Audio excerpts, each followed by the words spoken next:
Bien le bonjour, j'espère que vous allez bien. Je vous reprends pour ouvrir ce vlog défi lecture du mois de mai. Je me suis munie de la carte de Lucie qu'elle m'a envoyée à la fin du mois d'avril. Je vous l'ai lu à la fin du vlog du mois d'avril du coup, mais pour être bien sûr de ne pas avoir oublié une partie des consignes, je préférais m'y replonger.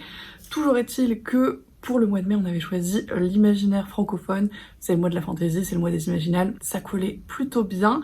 Et le défi était donc de lire un ou une, de préférence une, auteurice que tu n'as jamais lu jusqu'à présent. Un défi découverte donc. Et je me suis donc préparé une petite sélection qui va me permettre de sortir des livres qui ont rejoint ma pile à lire très récemment, puisque j'ai acheté pas mal de choses d'auteurices d'imaginaire francophone que je n'avais jamais lu, d'autrices d'ailleurs, il n'y a que des autrices dans ce que je me suis préparée. Et le premier que j'attrape est probablement celui qui me fait le plus envie à l'heure actuelle, Malou d'Ivray de Gwen Guilin aux éditions Le Penseur. Je l'ai acheté à Trolls et Légendes début avril et depuis j'ai extrêmement hâte de le lire. Je sais qu'il est question de mots, de rumeurs, de récits qui s'entremêlent et qu'il faut démêler. Mais à part ça, je ne sais pas trop de quoi il est question, ça m'intrigue énormément. J'aimerais beaucoup découvrir cette autrice et cette maison d'édition, ce serait l'occasion. Et je pense que c'est même celui par lequel je vais commencer ce défi lecture. Ensuite est toujours un achat Trolls et Légendes, comme d'ailleurs le prochain également, Mystic Flown de Dana B. Chalice aux éditions Gulfstream. Je vous l'ai déjà montré plusieurs fois, je suis archi fan de ce travail éditorial. Il est un petit peu plus gros que les autres, donc je suis pas certaine que celui-ci passe à la casserole ce mois-ci, mais j'aimerais beaucoup. Il est absolument magnifique, il m'intrigue beaucoup. Je ne sais plus exactement de quoi il est question, mais j'ai très hâte de le découvrir. Un autre achat de Trolls et Légendes et un autre achat qui me fait très envie, La Cité diaphane de Anouk Faure aux éditions Argile.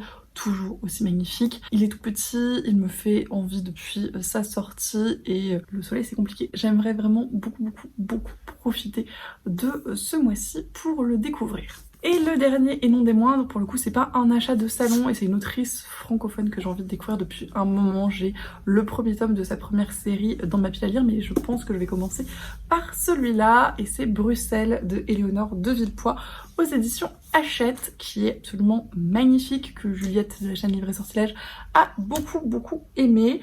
Donc j'ai hâte de voir ce que ça donne et pour le coup voilà, je pense que celui-ci aussi il est assez court et il pourrait se lire très vite ce mois-là.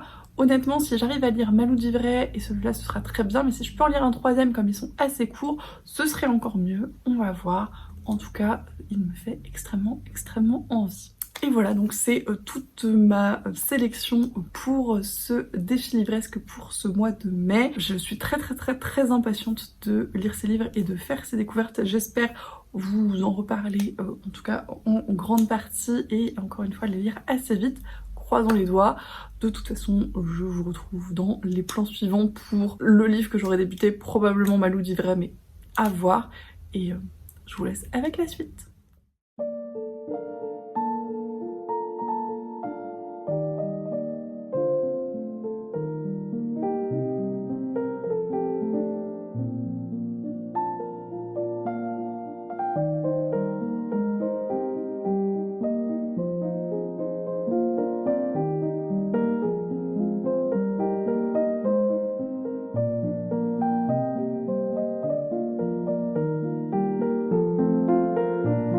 Je vous reprends dimanche 14 mai, début d'après-midi.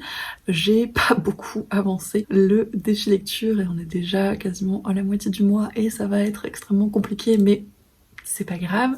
J'ai commencé, comme je vous le disais précédemment, par Malou d'Ivray, sans grande surprise, donc de Gwen Guilin aux éditions du Penseur, et je trouve ça très intéressant. Alors c'est pas franchement ce à quoi je m'attendais, j'ai pas beaucoup avancé, hein. J'ai lu 10% du livre, une trentaine de pages sur 260, quelque chose comme ça, mais je ne m'attendais pas à ça, d'une part parce que c'est un roman éponyme, donc sur Malou d'Ivray, et Malou est une sorcière, mais c'est pas une figure de sorcière positive, en tout cas dans le début du livre, et je m'attendais pas du tout à ça, voilà, c'est bête, mais je pensais que ce serait peut-être plus une figure positive, donc déjà ça m'a un petit peu perturbée, mais c'est assez intéressant, et c'est assez intéressant parce que là pour l'instant on la suit à travers le personnage de Ivray qui est sa servante et qui a une relation très particulière avec elle, parce que du coup elle obéit à ses moindres désirs et que, vous imaginez bien, c'est une sorcière pas très très sympathique, donc voilà.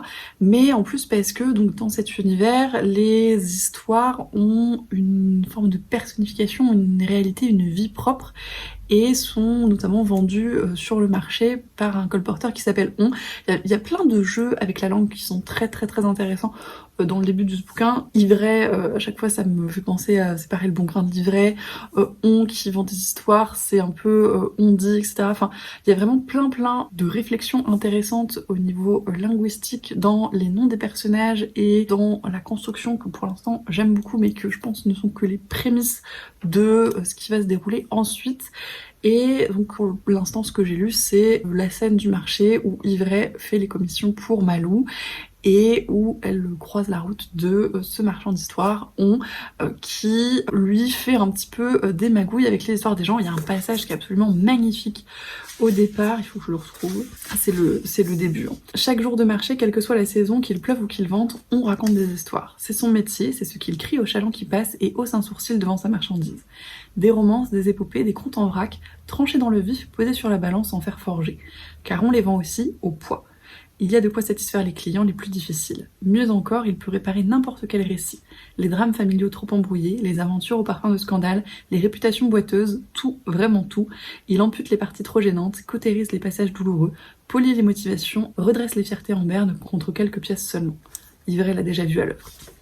Donc ça c'est la première page du premier chapitre, et déjà je trouve que ça pose une ambiance ouf, et pour l'instant voilà, c'est un petit peu dans cette veine là, et ce personnage d'Ivray qui n'a pas d'histoire a priori, et c'est pour l'instant tout ce qu'on sait d'elle, ça et le fait qu'a priori ce soit Malou, donc cette sorcière qui lui enlève chaque jour les histoires qu'elle pourrait récolter sur elle en allant se promener, en sortant, etc. Et pour vraiment la laisser vierge de toute information, vierge de tout passé, vierge de tout, et que ce soit vraiment juste une espèce de chose malléable à la merci de Malou. C'est comme ça en tout cas que je l'interprète pour l'instant, et c'est vraiment des choses que je trouve très intéressantes et très prometteuses pour la suite. Donc j'aimerais continuer tranquillement, sachant que ça fait déjà quelques jours que je l'ai débuté et que une chose en entraînant une autre, j'ai pas encore pu m'y remettre, mais c'est dimanche, je vais faire un live avec Lucie pour qu'on finisse le deuxième tome des archives des Queens chantantes. On s'est mis à Twitch toutes les deux et on tente des trucs, mais c'est plutôt sympa. Mais après ça, j'aimerais bien relire un petit peu de celui-ci. En plus vraiment il fait moins de 300 pages, donc c'est l'affaire de quelques heures, mais il faut que je m'y attelle. Bref, en tout cas pour l'instant c'est très très chouette.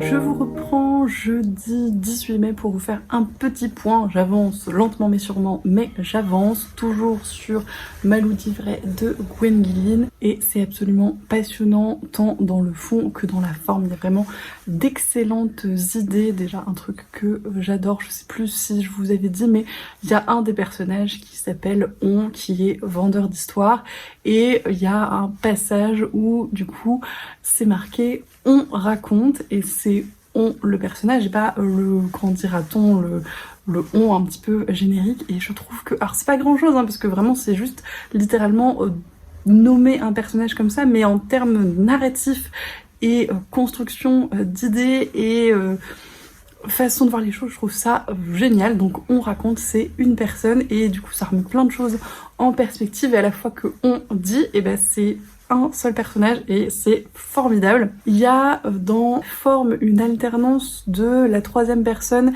et du tu, donc un point de vue interne à la troisième personne sur le personnage de Ivray qu'on suit, et un deuxième personne, un tu, qui s'adresse à ce personnage d'Ivray et qui, on le comprend assez vite finalement, fait la distinction entre Ivray en tant que fonction vue par Malou d'Ivray finalement, et cette espèce de coquille, cette espèce de façade, et quand on s'adresse à elle plus personnellement avec le tu, elle redevient une personne, elle est personnifiée davantage, elle a plus de profondeur finalement, et encore une fois, la nuance et la façon dont ça se met en place par rapport à la construction du récit, je trouve ça incroyable. C'est un petit peu déroutant initialement, on comprend pas trop où ça va, et en fait quand on comprend ce qu'est ivraie et du coup ce que ça veut dire, je trouve c'est vraiment formidable. C'est vraiment typiquement le genre de livre qui joue avec les histoires, qui joue avec les contes, qui joue avec leur structure, avec leur narration. La figure de Malou d'Ivray, donc la sorcière,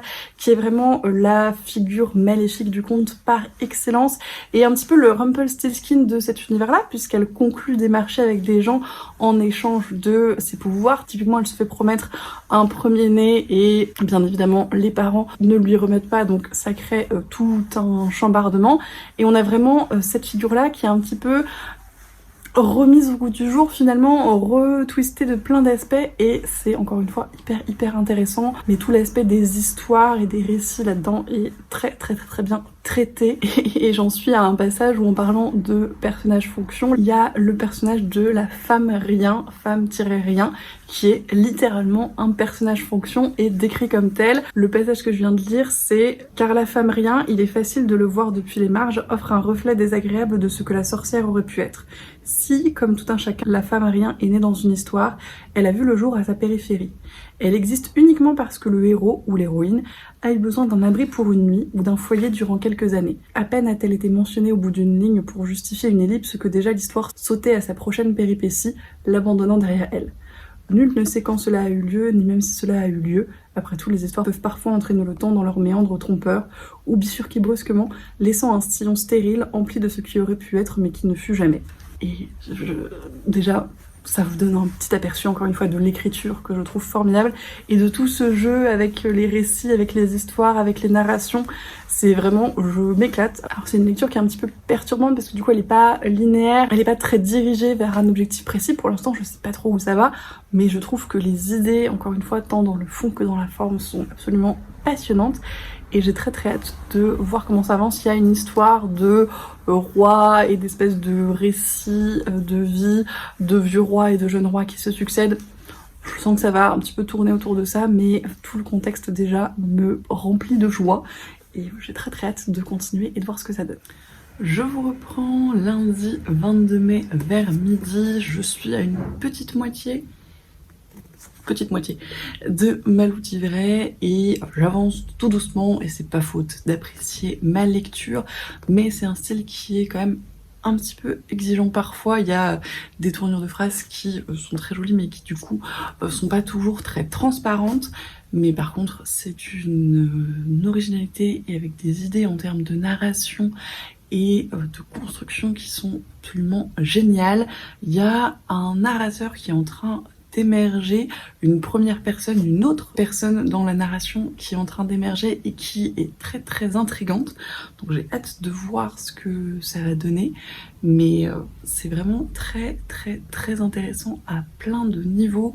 Ça mêle plein de niveaux narratifs et à la fois cette idée de conte, et enfin il y a énormément de choses qui se passent, et c'est extrêmement mystérieux, donc je me laisse un petit peu porter. J'aimerais vraiment beaucoup le finir aujourd'hui ou demain, mais du coup il faut que je mette un petit coup d'accélérateur sur cette lecture, mais je pense que ça va être la priorité là de cet après-midi, donc j'espère pouvoir vous en reparler soit ce soir, soit demain, on va voir.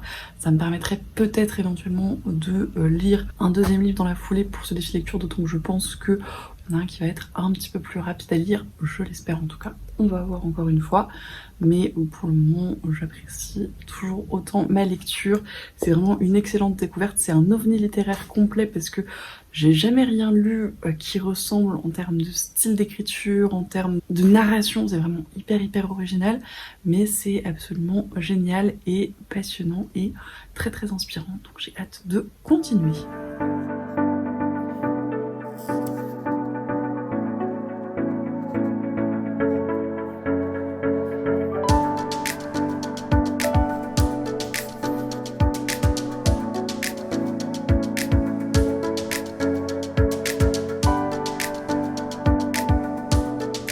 Je vous reprends mardi 23 mai, fin d'après-midi. ça aura été un vlog un petit peu décousu globalement, et je crois que je vous ai pas fait énormément de plans de lecture ou autre, mais c'est un petit peu décousu le mois de mai globalement, et ça arrive et c'est pas grave, et le prochain sera probablement un petit peu plus étoffé, on verra. Toujours est-il que ce matin, j'ai enfin terminé Malou d'Ivray de Gwen Guilin aux éditions du Penseur, et c'était vraiment une lecture très intéressante. C'est vraiment un ovni littéraire à part entière dans le style d'écriture et le style de narration. Il y a plein de choses qui sont assez innovantes, assez étonnantes, mais très intéressantes, très bien pensées, qui fonctionnent très bien. C'est pas une lecture où vous allez vous reposer le cerveau, c'est un petit peu exigeant à certains moments pour comprendre. Il y a pas mal de métaphores, il y a pas mal de choses qui sont plus sous-entendues qu'explicitement écrites, et voilà, du coup faut être bien attentif dans cette lecture, et c'est pour ça je pense que j'ai mis autant de temps à le lire que ça, et du fait que j'avais plein d'autres lectures en cours et que c'était pas forcément celle que je priorisais tout le temps, mais néanmoins j'ai vraiment beaucoup apprécié. C'est, comme je le disais, une espèce de conte un petit peu particulier où les histoires dans l'histoire et les histoires en tant que vecteur de formation de la personne, de la pensée, de l'individu sont très importantes, et on va jouer vraiment autour de ça d'une façon très intéressante. La fin est assez explosive, peut-être un peu brouillonne par certains côtés, mais assez cohérente finalement avec le reste. Et ouais, globalement, c'était une très chouette expérience, une très bonne découverte pour ce livre, pour l'autrice, pour la plume, pour cette narration très particulière. Ça m'a fait penser à quelques niveaux à Prospérine, et la phrase sans fin de Laure d'Argelos chez Rivka, en sachant qu'on n'est pas du tout sur le même type de narration et sur le même type d'écriture, mais pour ce rapport à l'histoire et au texte qui ressort vraiment dans le vécu des personnages à proprement parler, je trouve que ça se retrouve un petit peu. Donc voilà, si jamais c'est des notions qui vous intéressent, si vous avez envie de découvrir des narrations très travaillées, très différentes de tout ce qu'on peut voir globalement, parce qu'encore une fois je pense que je n'ai jamais rien lu de pareil, je vous le recommande parce que c'était vraiment très intéressant, et c'est une bonne découverte à faire globalement. Et du coup, je suis une éternelle optimiste, et il me reste un petit peu de temps avant la fin du mois, et il y a un livre que j'aimerais vraiment beaucoup avoir le temps de lire, parce que ça fait quelques temps qu'il est dans ma pile à lire et qui me fait très envie, et c'est Bruxelles de Éléonore de Villepoix aux éditions Hachette, qui est très joli, qui fait 200 pages à peine et qui a priori se lit assez vite. On n'est pas du tout sur le même style, c'est un petit peu plus jeunesse je pense, là où Malou d'Ivray est quand même plus adulte à mon sens, de par les thèmes abordés et la narration qui n'est pas toujours évidente. Alors young adulte ça peut passer, hein, il n'y a pas de scènes résolument explicites, mais des sujets qui sont quand même assez durs, et voilà, une narration qui peut être un peu confusante, donc plutôt jeune adulte. Celui-ci je crois que c'est un petit peu plus jeunesse dans l'âge et le ton, donc normalement ça devrait être aussi une lecture un petit peu plus rapide, on verra. Je vais essayer de le commencer là quand j'aurai fini le montage et l'upload de la vidéo d'aujourd'hui, alors qu'il est quasiment 18h et tout va bien, mais je suis un peu à la bourre de ma vie si vous voulez tout savoir. Donc voilà, il me tente beaucoup, j'ai hâte de voir ce que ça donne, et j'aimerais bien le finir dans les jours à venir. Je vous reprends un petit peu plus tard et avec un éclairage approximatif, mais c'est le printemps, que voulez-vous. Je viens juste d'attaquer Bruxelles du coup de Éléonore de Villepoix, et j'ai déjà des choses à dire, donc je me suis dit que j'allais en profiter. Déjà, je ne vous ai pas du tout fait le résumé, mais là ça commence à se dessiner un petit peu. Dans Bruxelles, on va suivre un monde d'oiseaux, donc qui vit en parallèle avec le nôtre à Bruxelles du coup, et qui au début de l'histoire va être la victime de vols d'œufs, raison pour laquelle le Parlement des oiseaux va se réunir pour discuter et essayer de trouver une solution. C'est là que j'en suis, hein. Je suis à 10% à peine, une vingtaine de pages sur les 200. Et ce que je peux déjà vous dire, c'est que j'aime beaucoup le ton et le style d'écriture. C'est très léger, très drôle. Il y a beaucoup d'humour, que ce soit dans la narration ou dans les espèces de petites notes. Alors c'est pas des notes de bas de page à proprement parler, mais les notes de côté de page, si on veut, qui sont très chouettes. Je peux vous en lire quelques-unes, puisque a priori je fais la lecture sur ce vlog. Il y a la belle saison de l'année du gros orage d'automne, petit 1. Ainsi nomme-t-on les ans à Bruxelles, a posteriori quand on a un certain recul météorologique sur l'année écoulée. Les vols d'œufs se multiplièrent, petit 2. Du moins était-ce l'impression générale car les passereaux ne sont pas très forts en statistiques. Si ça peut vous donner une idée du ton global. Il y a aussi des chouettes trouvailles au niveau vocabulaire puisque les oiseaux s'adressent aux autres avec des formules un petit peu respectueuses type monsieur, madame, adaptées à leur espèce. Donc mon oiselle, mes oiseaux par exemple, et ça m'a bien fait marrer. Et là où j'en suis rendue très exactement, il y a ce que je pense être une petite référence au roi lion. Il y a un faucon qui parle et qui dit à propos des œufs, leur texture gluante n'est absolument pas appétissante. Voilà, ça m'a fait penser au roi lion. Si vous avez la référence, n'hésitez pas à me le dire. Donc pour l'instant, ça s'annonce très bien. Ça va être une petite lecture légère, drôle et fun. Et c'est tout ce que j'attendais. Je vous en reparle un petit peu plus tard. Je pense que je vais le lire très très vite. Je vous reprends rapidement mercredi 24 mai, milieu de matinée.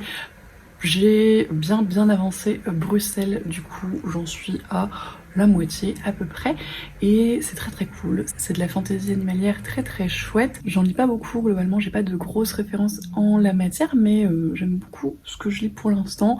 Le ton est très léger, il y a beaucoup d'humour, comme je le disais notamment sur les notes de bas de page et les différents points de vue.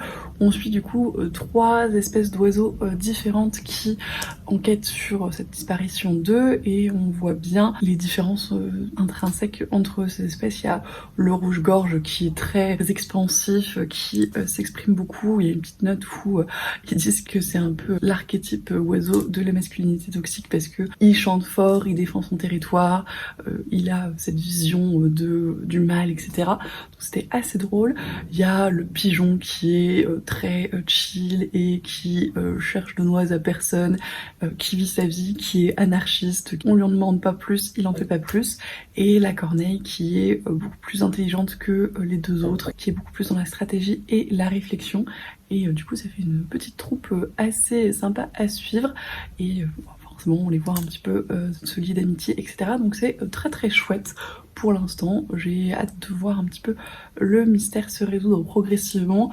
Je ne vais pas pouvoir le continuer là pendant quelques jours puisque je ne serai pas chez moi et que j'ai pas forcément envie de le trimballer en plus des livres que j'amène déjà. Donc je le continuerai vendredi et j'ai bon espoir de le finir vendredi soir. Si je m'y mets tranquillement, ça devrait pas poser trop de soucis. Donc ce sera, je pense, le 2e et dernier livre que je finirai pour ce vlog. Mais c'est déjà très bien à mon sens. En tout cas, pour l'instant, c'est très chouette.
Je vous reprends pour un petit point vendredi soir. Je suis rentrée de mon périple parisien et je viens d'en profiter pour finir Bruxelles de Éléonore de Villepoix aux éditions Hachette qui était vraiment très chouette.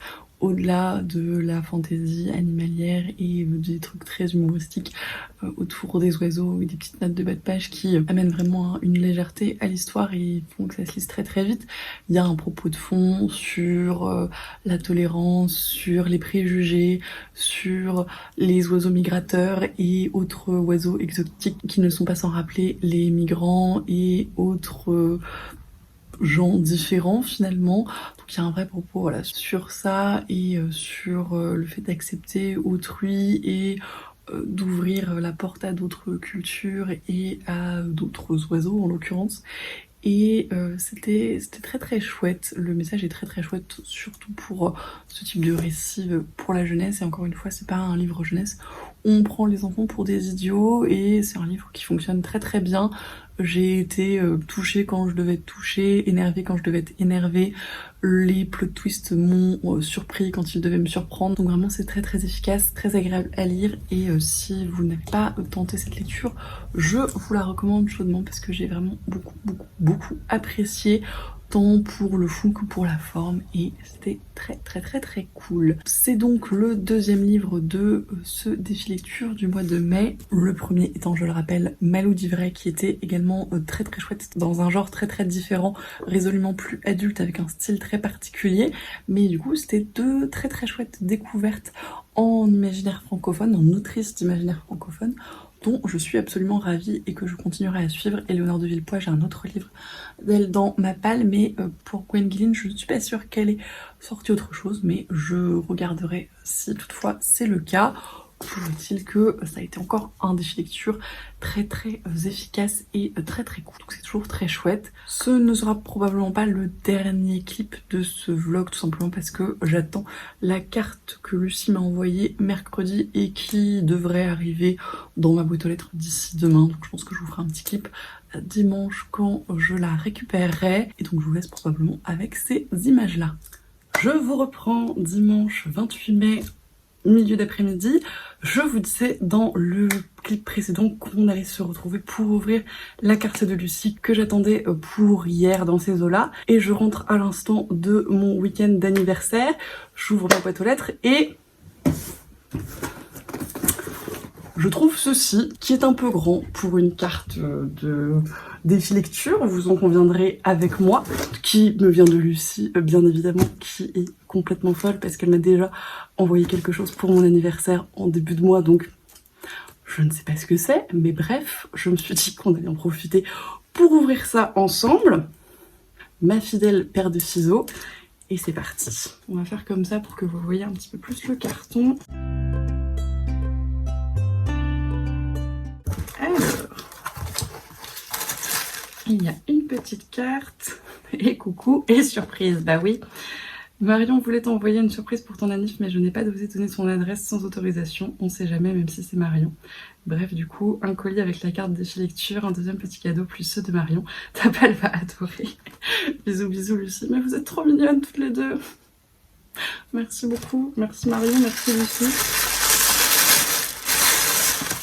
Alors, du coup, est-ce que ça c'est la carte défi lecture? Est-ce que il y a trop de choses dans ce carton? Il y a trop de choses. Je vous montre un petit peu. Il y avait la petite carte et puis du coup tout ça, et je ne sais par quoi commencer. Happy birthday. On va commencer par ça. Ça me paraît indiqué. Et coucou Champiplop, ce surnom va rester dans les annales. Alors déjà, joyeux anniversaire copine, merci encore. Tu passes dans la phase décadente de la vingtaine, effectivement. Mais ça va, t'as un peu de marge avant la dégénérescence cellulaire. Je dis non, déjà j'en sais rien, et en plus vieillir c'est cool, c'est vrai. Je te souhaite une année de folie, de bonheur, de projets et d'amour tout plein. À propos de ton anniversaire, Marion t'a préparé une surprise, et comme je ne voulais pas donner ton adresse sans ton aval, on coupe l'envoi, j'espère que tout ça te plaira. Elle est trop mignonne, mais oui. Bon, sinon, dur de trouver une carte d'anniv, pas moche ni cucu. J'ai failli prendre ami pour la vie avec plein de cœurs et de paillettes, mais le léopard te correspond mieux. Du coup, pas de carte thématique de juin, mais une thématique anniversaire. C'est trop mignon. Revenons-en à nos moutons. Défi de juin, nous avions dit musique. Je te mets donc au défi de lire ce que tu veux, essais, nouvelles graphiques, mais pas de romans. Si tu es motivé, tu peux même cumuler les formats, mais bon, à toi de voir. Et comme je ne veux pas non plus te piéger, on va dire un roman type novella, genre moins de 250 pages, ça compte. Autant dire que le thème m'angoisse déjà parce que je trouve ça dur, mais à voir selon ton défi. J'écris comme un goret sur ces supports plastifiés, mais non, c'est très bien. Dans tous les cas, je te fais plein de bisous. T'es trop mignonne, Lucie, merci beaucoup. Je vais ranger cette petite carte avec les autres. Bon, alors maintenant, du coup, on a fait le défi lecture, on va s'attaquer au reste. Tu es prête pour un voyage dans le passé? Du coup, il y a la petite carte de Marion.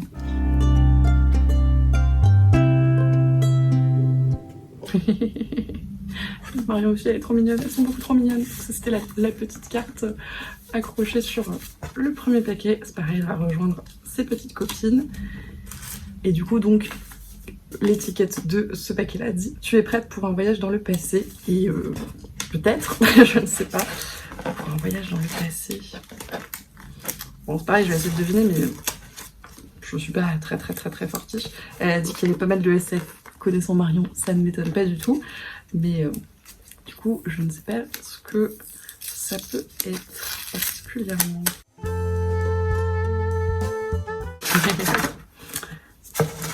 Et donc le premier, c'est Un monde après l'autre de Jodi Taylor. Donc c'est les premiers tomes des Chroniques de Sainte-Marie, qui est aux éditions Hervé Chopin. Je sais que Lucie les a lus, ou en partie elle a lu quelques tomes il y a quelques mois, et elle m'avait donné bien envie dans ses vlogs. Donc c'est bien, c'est très cyclique. C'est Marion qui me l'offre et c'est Lucie qui l'a recommandé. Écoutez, que demande le peuple? Une de mes sagas favorites. Alors est-ce que c'est l'Ancillaire? Si c'est l'Ancillaire, c'est très cool parce que j'ai très envie de le découvrir. Si c'est Tchaïkovski, ça me va aussi. Si c'est une autre de tes sagas favorites, je ne m'en plaindrai pas parce que globalement, Marion me fait envie de lire tout ce qu'elle présente en SF, en vidéo, qu'elle apprécie. Donc, qu'est-ce que vous voulez que je vous dise? Voilà, c'est l'Ancillaire. Et c'est très cool. Donc c'est La justice de l'Ancillaire, le premier tome des Chroniques du Ratch de Anne Leckie aux éditions J'ai lu, qui a gagné un certain nombre de prix. Je crois que j'en avais parlé dans ma vidéo sur les prix Hugo parce que j'ai très envie de le lire et effectivement elle en a beaucoup parlé et très bien. Et a priori il y a plein de personnages très chouettes. Je crois que Lucie est en train de lire le deuxième tome actuellement qui a l'air très cool aussi, donc je suis ravie. Merci encore. De quoi accompagner tes lectures estivales? Alors, connaissant Marion, c'est peut-être des marque-pages de sa boutique, ce qui encore une fois me ravirait parce que j'utilise pas mal celui que Lucie m'a envoyé au dernier swap, qui est très joli et qui se marie très bien avec la lecture de la SF globalement. Et c'est ça. Ah, puis je crois que Lucie les a montrés sur Insta, ils sont trop mignons. Donc il y a un petit marque-page Monstera plante et un petit marque-page citron plante. Ça fait effectivement très estival, donc c'est la boutique de Stotza, je vous remettrai en barre d'infos de toute façon. Ils sont beaucoup trop mignons et j'aime beaucoup la texture de ces marque-pages, le papier est très agréable. Donc merci encore. Ça ne s'arrête pas, il y a beaucoup trop de livres dans ce paquet. J'avais pas beaucoup acheté en mai les filles, hein. Franchement, je fais des efforts et tout, et bref, on ne peut pas se plaindre, au contraire. Une trilogie de fantasy avec une romance saphique, si je ne me trompe pas. Oh! Pareil, ça change agréablement parce que j'aime beaucoup le décalage paquet cadeau de Noël en mai, je trouve ça génial. Il est très chouette ce paquet cadeau, j'aime beaucoup. C'est un peu Noël en vrai, parce que là c'est pas que mon anniversaire, c'est la fête. Ah, j'en ai entendu de très chouettes choses aussi. Les Faucons de Ravera, le premier tome, La sorcière captive de Melissa Caruso aux éditions Big Bang. Je ne sais pas, je l'ai vu passer sur pas mal de chaînes. C'est de la fantasy YA et a priori, du coup, il y a une romance saphique. Mais ça a l'air très chouette. Donc merci beaucoup. De la SF qui parle d'esclavagisme et de racisme, un de mes coups de cœur 2023. Qu'est-ce que ça peut être? Je sèche. Ah, mais oui. L'incivilité des fantômes de River Solomon aux éditions J'ai lu qui me tentait beaucoup. J'ai adoré Les Abysses de River Solomon et ça a l'air très cool. Honnêtement, je savais pas que c'était de la SF. J'ai envie de lire tous les livres de l'auteurice, mais c'est tout. Et très contente du coup. Merci encore Marion. Et celui-là, je pense que c'est la petite surprise de Lucie en plus. Le deuxième petit cadeau pour le plaisir. J'espère que ça t'inspirera autant que moi parce que c'est pas sur ta wishlist. Oh, ça a l'air très chouette. Les sorcières de Céline Duchesnay, du coup, une histoire de femme chez Michel Lafon Poche. Alors je connaissais pas du tout ce format, mais ça a l'air très chouette. Inspiré des 4 épisodes de la série documentaire diffusée sur France Culture, le lecteur voyage dans le temps et découvre la figure de la sorcière à travers les âges. Bah écoutez, ça a l'air très cool, très hâte de découvrir. Ça reste dans ma continuité de lecture de sorcières, c'est très chouette. Bon bah du coup j'ai été pourri gâtée, hein, clairement. Déjà que j'avais été bien gâtée d'une manière générale pour mon anniversaire, mais c'est encore pire, c'est encore mieux, je ne sais pas. Donc ceci de Marion avec ces petits marque-pages trop chouettes. Et celui-ci de Lucie qui abuse clairement parce qu'encore une fois, elle m'a déjà offert des trucs pour mon anniversaire. Je suis extrêmement reconnaissante, vous vous en doutez bien. Je veux bien évidemment les remercier individuellement. Je vous remercie encore ici, les filles. Vraiment, vous abusez, vous êtes complètement folles, mais ça me touche beaucoup et ça me fait extrêmement plaisir. Donc merci d'avoir pensé à moi et d'avoir fait des folies et de faire souffrir ma pile à lire qui n'en demandait pas tant. Mais merci beaucoup et vous savez ce que j'en pense, mais voilà, merci 1000 fois. Et du coup, voilà, je ne sais plus comment finir ce petit clip. Pour ce qui nous occupait sur la question du thème du mois de juin, je vais donc lire un essai nouvelle graphique, mais pas de roman, et voir un petit peu ce qu'il en sort. C'est pas mal parce que ça va me faire sortir un petit peu, encore une fois, de ma zone de confort, et c'est aussi un petit peu le but de ces défis. Je vais voir ce que j'ai dans ma pile à lire ou dans mes envies qui me tentent actuellement et voir ce que ça donne. Je remercie encore une fois Marion et Lucie pour leurs adorables attentions et leurs cadeaux, et juste d'être là, globalement, c'est beaucoup trop chouette. Et voilà, encore une fois, je n'ai plus les mots. Cette fin de vidéo est un petit peu chaotique. Merci de l'avoir regardé jusqu'au bout. Si vous êtes encore là, j'espère que ça vous a plu. Comme d'habitude, n'hésitez pas à me dire si certains livres que j'ai présentés au cours du vlog ou de cet unboxing du coup vous tentent, si vous en avez déjà lu certains, si vous avez lu certains des livres que j'avais présentés mais que j'ai pas eu le temps de lire par exemple, pour me donner encore plus envie de les sortir de ma pile à lire. Je vous remercie, comme d'habitude, pour tous vos commentaires, tous vos messages. Je vous souhaite bien évidemment d'excellentes lectures et je vous dis à la prochaine!